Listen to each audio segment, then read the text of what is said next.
Hello जी, नमस्ते प्यारे विद्यार्थियों और प्यारे दोस्तों। आप सभी का स्वागत है me and my top class के अंतर्गत।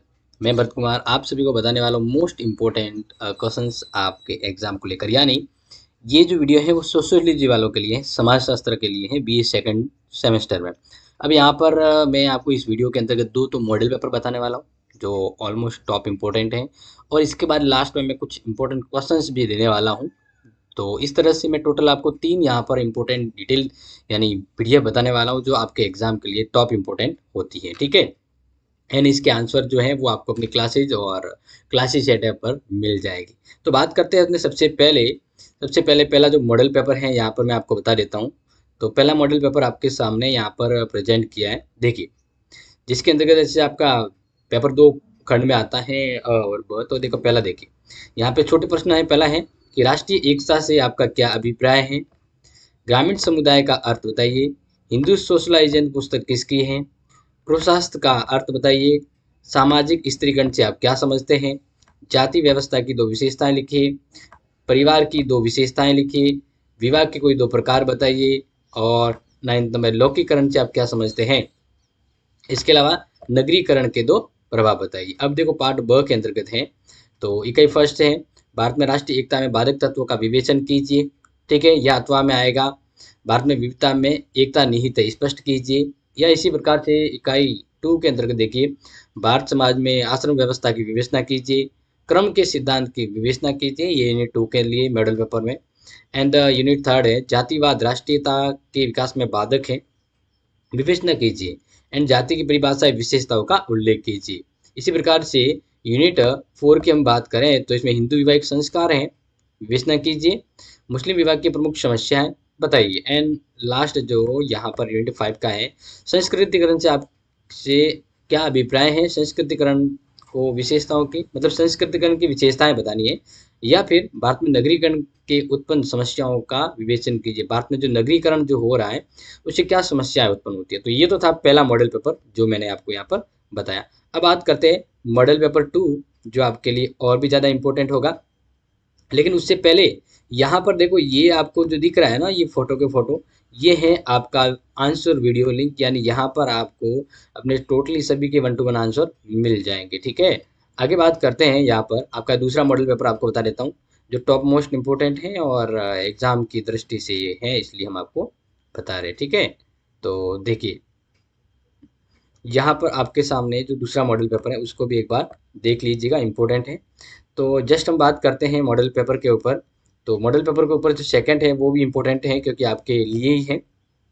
देखिए, नर राज्य विविधता पर एक संक्षिप्त टिप्पणी लिखिए, सामाजिक एकीकरण में भाषाई एकता की भूमिका बताइए, धर्म को परिभाषित कीजिए, कर्म और पुनर्जन्म में संबंध को स्पष्ट कीजिए, वर्ण व्यवस्था का समाजशास्त्रीय महत्व बताइए, क्या जाति वर्ग में परिवर्तित हो रही है, ये भी बताना, भारतीय परिवार में परिवर्तन के कारणों की व्याख्या कीजिए, हिंदू विवाह अधिनियम 1955 में उल्लिखित विवाह की शर्तें क्या हैं, संस्कृतिकरण की चार प्रमुख विशेषताएं लिखिए, और छोटे प्रश्न में पश्चिमीकरण की अवधारणा का आलोचनात्मक मूल्यांकन कीजिए। ठीक है, ये तो हो गया खंड अ। अब खंड ब यानी यहाँ पर ख की बात करें तो इकाई पहले के अंदर देखिए, भारतीय समाज में पाई जाने वाली विविधताएं कौन कौन सी हैं, इन विविधताओं के होते हुए भी भारत में एकता विद्यमान है कैसे स्पष्ट करना है, या भारतीय संस्कृति की अवधारणा स्पष्ट कीजिए और राष्ट्रीय एकता में इसके योगदान की व्याख्या कीजिए। इसी प्रकार से यूनिट आपके टू के अंतर्गत जो इम्पोर्टेंट रहता है वह है भारतीय समाज की आश्रम व्यवस्था को स्पष्ट कीजिए और गृहस्थाश्रम के महत्व की विवेचना कीजिए। अथवा में आएगा कि धर्म से आप क्या समझते हैं, इसकी विशेषताओं का उल्लेख कीजिए, हिंदू धर्म के प्रमुख स्वरूप बताइए। और थर्ड यूनिट से सामाजिक स्त्रीकरण की अवधारणाओं को स्पष्ट कीजिए और भारतीय समाज में स्त्रीकरण के उभरते नवीन प्रतिमानों की विवेचना कीजिए। और थर्ड यूनिट के अथवा में वर्ग की अवधारणा स्पष्ट कीजिए और भारत के संदर्भ में इसकी मूल विशेषताओं को स्पष्ट कीजिए। यूनिट फोर की बात करें प्यारे विद्यार्थियों, तो भारतीय संयुक्त परिवार से आपका क्या तात्पर्य है, भारतीय संयुक्त परिवार में परिवर्तन के लिए उत्तरदायी कारकों की विवेचना कीजिए। नेक्स्ट फोर्थ यूनिट में अथवा में रहेगा कि संयुक्त परिवार के बदलते प्रतिमानों पर एक लेख लिखिए।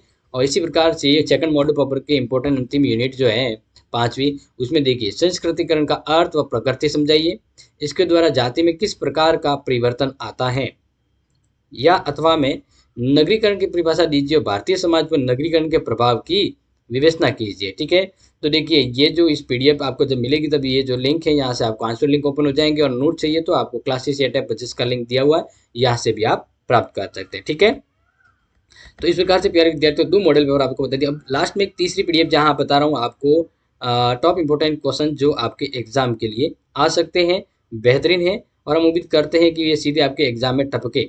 इसी वजह से हमें ये 3 इंपॉर्टेंट चीज़ें जो मैं आपको दे रहा हूँ। तो बात करते हैं तीसरा जो इम्पोर्टेंट है, जहाँ पर सिर्फ लॉन्ग इंपॉर्टेंट क्वेश्चन आपको मैं देने वाला हूँ, टॉप 10। देखिए जैसे कि आपको यहाँ पर दिख ही रहा होगा, फर्स्ट पेज पर ही हम सीधे लौटे हैं। देखिए वैसे बात करें इसमें भी देखो ये लिंक दिया हुआ जहाँ से आपको आंसर मिल जाएगा मोस्ट ऑफ क्वेश्चन के। भारतीय समाज व संस्कृति की प्रमुख विशेषताओं को समझाइए। पुरुषार्थ कितने प्रकार के प्रतीक विवेचना कीजिए। जाति व्यवस्था में होने वाले आधुनिक परिवर्तनों का उल्लेख कीजिए। परिवार की अवधारणा समझाइए और आधुनिक समाज में परिवार के महत्व का स्वरूपों का वर्णन कीजिए। पश्चिमोत्तर क्या है, भारतीय समाज पर इसके प्रभाव की व्याख्या कीजिए। इसी प्रकार नेक्स्ट यहाँ पर देखें, किस प्रकार तमाम विविधता के होते हुए भारतीय समाज में एकता पाई जाती है। देखो ये हर बार हर मॉडल पेपर में ये प्रश्न कहीं ना कहीं आ रहा है, इंपॉर्टेंट है। नेक्स्ट चीज जाति वाला भी, परिवार वर्ग में परिवर्तित हो रही है, इस कथन का आलोचनात्मक मूल्यांकन कीजिए। यानी ये कुछ ऐसे क्वेश्चन है जो हर मॉडल पेपर में आए, यानी आपको समझ में आ गया होगा। परिवार के उभरते प्रतिमानों की भारतीय समाज के संदर्भ में क्या करना है, विवेचना करना है। प्रगति की विशेषता और मापदंडों को समझाइए, और लास्ट में है एम श्रीनिवासन के अनुसार लौकिकीकरण की विवेचना कीजिए। तो प्यारे विद्यार्थियों, ये थी आपके लिए सोशियोलॉजी को लेकर इंपॉर्टेंट क्लास, जहां आप कह रहे थे कि सर हमारे इंपॉर्टेंट क्वेश्चन मिलेंगे नहीं मिलेंगे, तो आपको मिल गए हैं। अब बात करते हैं, कुछ लोग पूछ रहे हैं, स्टूडेंट पूछ रहे हैं इकोनॉमिक्स के, तो इकोनॉमिक्स के अभी मेरे पास कुछ सोर्स नहीं है, और जैसे सोर्स मिलता है मैं आपका उसका पीडीएफ आपको उपलब्ध करवाता हूँ। ठीक है, तो ये क्लास अपने दोस्तों को जरूर शेयर करें, और उन्हें बताएं कि इस क्लास से आपको इंपॉर्टेंट मॉडल पेपर मिल जाएंगे आपकी एग्जाम की तैयारी को लेकर। ठीक है, thank you so much, take care, जय हिंद, जय भारत।